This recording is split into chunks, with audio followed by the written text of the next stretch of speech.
Hello दोस्तों, राधे राधे। कैसे हो आप सब? आशा करती हूँ आप सभी अच्छे होंगे। स्वागत है आपका फिर से एक नए ब्लॉग में। और आज है 10 मई, दिन है शुक्रवार। तो सुबह अपने छोटे मोटे काम कर लिए थे। एक बार झाड़ू पोछा हो चुका है, अब करूँगी मैं एक बार बाद में, क्योंकि सुबह सुबह जो सब काम हो जाता है तो नहा धोकर पूजा करने में अच्छा लगता है।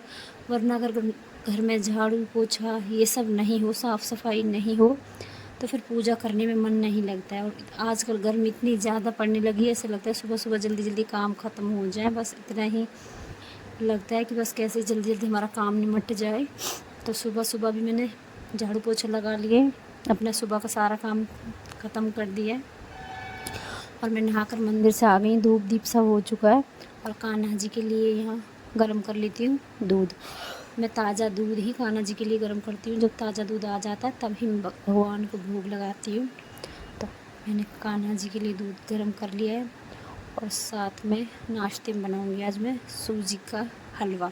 उज्ज्वल का मन था कई दिन से उसको हलवा खाना था, तो पहले तो सूजी रखी हुई थी भुनी हुई, लेकिन आज वाली सूजी भुनी हुई नहीं रखी है।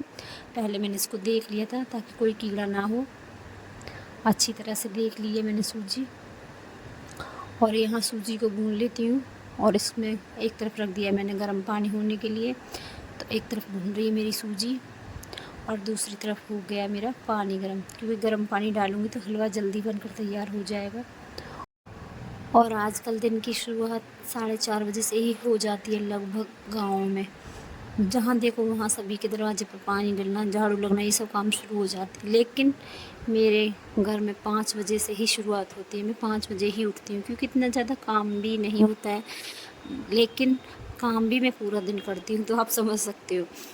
तो सबसे पहले दरवाजे पर पानी ही डालना होता है, उसके बाद अपने कामों में लगना होता है। और जब हम 5 बजे उठ जाते हैं तो लगभग 8:30, 8, 9, साढ़े 9, तो 8:30 मुझे आराम से बच जाते हैं चाय पीने में। तो यहाँ देख सकते हो आप, परी कड़ी पत्ते के जो पत्ते उनको निकाल रही है। परी आज स्कूल नहीं भेजी है मैंने। और उज्ज्वल को खाना था आज सूजी का हलवा, तो बस कई दिन से बोल रहा था, लेकिन मैंने बनाया नहीं था, तो आज बना दिया मैंने सूजी का हलवा। साथ में उसको तो मैंने दूध दे दिया था और मैंने चाय ले लिए। परी को सब वो दूध ही दिया था। उसके बाद घर के सारे काम ख़त्म किए, वापस से एक बार झाड़ू पोछा सब किया, वापस से खाना बनाया। और ये शाम के 2 बजे का, सॉरी दिन के 2 बजे का समय है। तो सोचा 2 बेल पत्थर रखे हुए हैं तो सेक बना लेती, तो दोनों ही ख़राब निकले। किस्मत है रे किस्मत। ये इतना मन कर रहा था मैं बेल पत्थर का सेक बना कर पीऊँ, और दोनों ही बेल पत्थर ख़राब निकले। और मैं आज 2 बजे से ही घर के कामों में लग गई थी, क्योंकि मुझे जाना था आज भागवत में। क्योंकि घर के काम ख़त्म हो जाते हैं तो टेंशन फ्री हो जाते हैं। ऐसा लगता है कि हमारे जो काम हैं सारे हम करके आए, तो जल्दी जल्दी उठने का या किसी भी उसका होता नहीं है कि हमको घर जाकर ये करना है वो करना है। क्योंकि अगर हम कहीं पूजा पाठ में जाते हैं तो ध्यान सारा पूजा पाठ में ही होना चाहिए, ना कि घर की तरफ। तो इसलिए मैं घर के सारे काम ख़त्म करके ही यहाँ पर आई थी। तो 2 बजे ही उठकर शुरू हो गई थी अपना खाना बनाने की तैयारी भी कर दी थी। आटा लगा कर रख दिया, खाना सब्जी वब्जी बनाकर मिर्च बनाकर मैं आ गई थी। और यहाँ हमारे गांव के पास ही एक और गांव है, तो जो लोग नहीं जानते होंगे मेरे गांव के तो सभी लोग जानते हैं चित्सौन कहाँ पर है।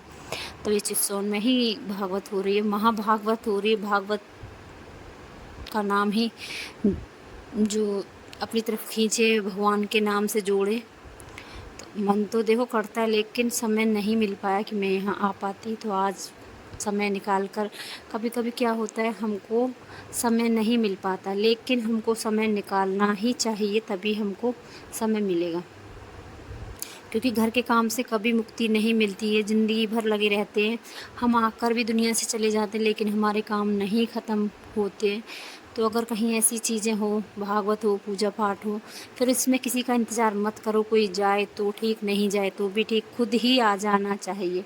तो आज यहाँ मैं किसी के साथ नहीं आई हूँ, ना ही मुझे कोई दिखाई दिया जिसके साथ में आती। मैं परी आ गए थे, इसके परी के पापा ही हमको यहाँ तक छोड़ कर गए हैं। और अब वापस कब जाएंगे वो तो आगे आपको ब्लॉग में पता चलेगा। तो सबसे पहले ले लेते हैं प्रसाद, क्योंकि यहाँ पर लगती है परिक्रमा। 21 हवन कुंड साथ में हैं। आपको मैं भी आगे ब्लॉग में दिखा दूंगी। लगातार पूजा चल रही है, हवन चल रहा है, भागवत भी एक तरफ चल रही है, एक तरफ भागवत चल रही है।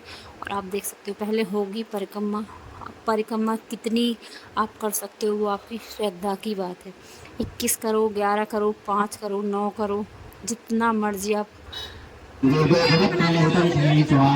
पुनश्च गौरी देहात् सा समुद्भूता यथा भवद्वधाय दुष्टदैत्यानां तथा शुम्भनिशुम्भयोः स्वाहा।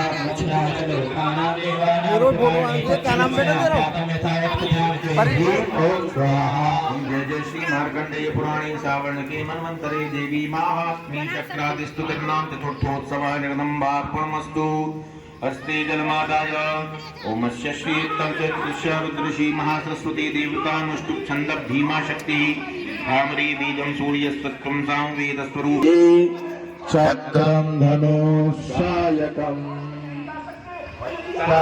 जयरतिं घनान्तविलस शीतां शुक्लप्रभां गौरी देहसमुद्भवां त्रिजगता पूर्वामत्र सरस्वती मनुभजे शुम्भादि दैत्यादिनी। ओम क्लीं विष्णुवाच स्वाहा। ओम पुराशुंभुरि शुंभाभ्यां सुराभ्यां सजीवदेः त्रैलोक्यं यज्ञभागाश्च जितामदबलाशयात् स्वाहा। ओम तारे सूर्यतां तद्भरन्तारं तदैनवन्तो वेरमध्यां तं च चक्रादेवरणस्य च स्वाहा। ओम तापे वपुमनरत्तिं च चक्रतुर्बन्निकर्म च ततो देवा विनेभूता भ्रष्टराज्याः पराजिताः स्वाहा। ओम उपादितास्त्रिशास्त्राभ्यां सर्वे निराकृताः महाशराभ्यां पाण्डेवितं सम्यक् पराजिताः। तो ऐसा तो देखो नसीब में ही होता है, जब ऐसी भागवत होती है, नसीब अच्छे होते हैं तभी ऐसी भागवत देखने को, सुनने को। और जिस स्थान पर हुई है उनके कितने अच्छे नसीब हैं, कितने खुशहाल वो लोग हैं जिनके यहाँ पर ये भागवत हुई है। कितने किस्मत वाले वो लोग हैं जिन्होंने ये भागवत कराई है। हर किसी के बस का तो ये काम नहीं है, चाहे मिलकर ही कराई हो, लेकिन कितने ही दान का काम किया उन्होंने, शायद ये कोई समझ पाए। तो यहाँ जितनी भी परिक्रमा करनी थी वो हो चुकी हैं पूरी। तो मैंने तो 11 ही की, ज़्यादा नहीं कर पाई। और वो आपकी इच्छा के अनुसार आप कितनी परिक्रमा लगा सकते हो, 101, 51, वो आपकी इच्छा की बात है। जितनी आप में सहन शक्ति है, जितनी आप में शक्ति है, उतनी आप कर सकते हो।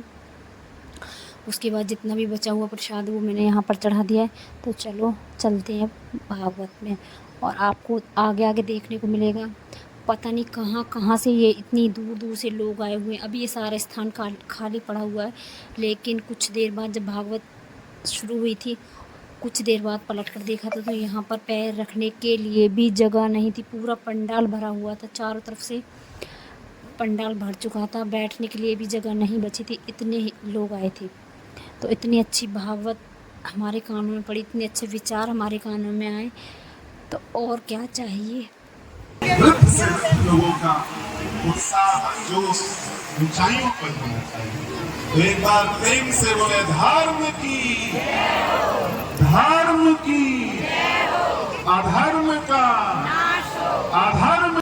और भागवत करने का सबका अपना अपना तरीका होता है, लेकिन ऐसी भागवत तो मैंने आज पहली बार ही देखी है।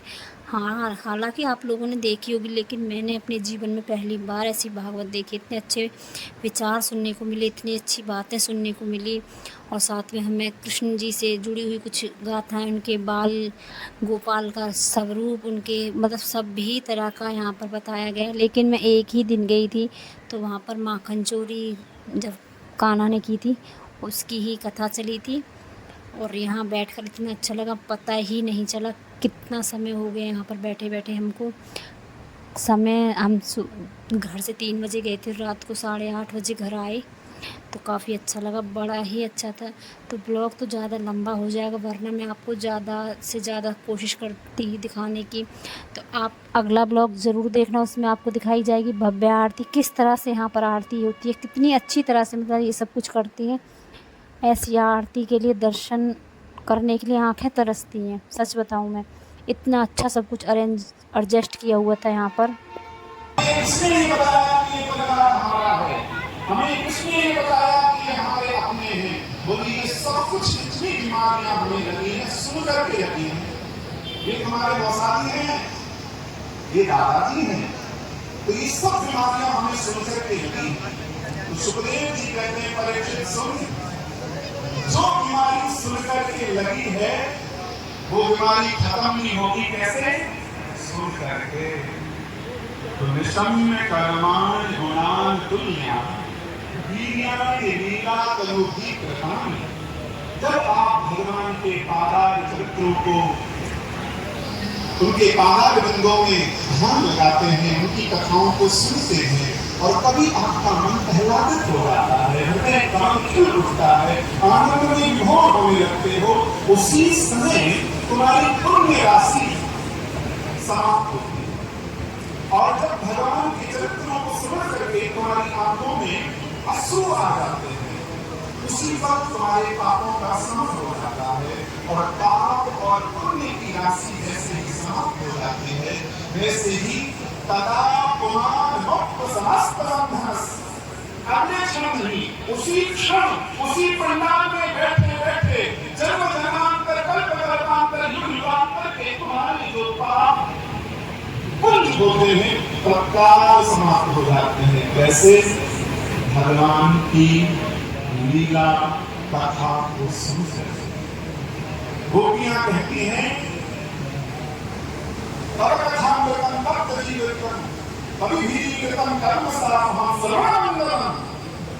जो तुम्हारी मंदिर में कथाओं को। सबसे पहले यहाँ विधि विधान से पूजा होगी। भागवत कथा का आरंभ जब होगा जब पहले यहाँ की पूजा हो जाएगी, क्योंकि 7 दिन लगातार यहाँ भागवत चल रही है। मैंने तो आज ही देखा, लेकिन हमारे गांव से जो जाती हैं वो सब बताते हैं कि बड़ी ही अच्छी तरह से यहाँ पर भागवत की गई है। पहले सभी जितने भी ऋषि मुनि बैठे हुए हैं उनका तिलक सम्मान होगा, माला से उनको सम्मान दिया जाएगा, फूलों की माला पहनाई जाएगी। और उससे भी पहले भागवत, और सबसे पहले श्रीमद् भागवत कथा का आरंभ करने से पहले जो भागवत की पुस्तक है उस पर फूल, धूप, दीप, नैवेद्य चढ़ाए जाएंगे। उसके बाद ही उसको यहाँ खोला जाता है, तभी वो आगे जो पाठ है वो किया जाएगा।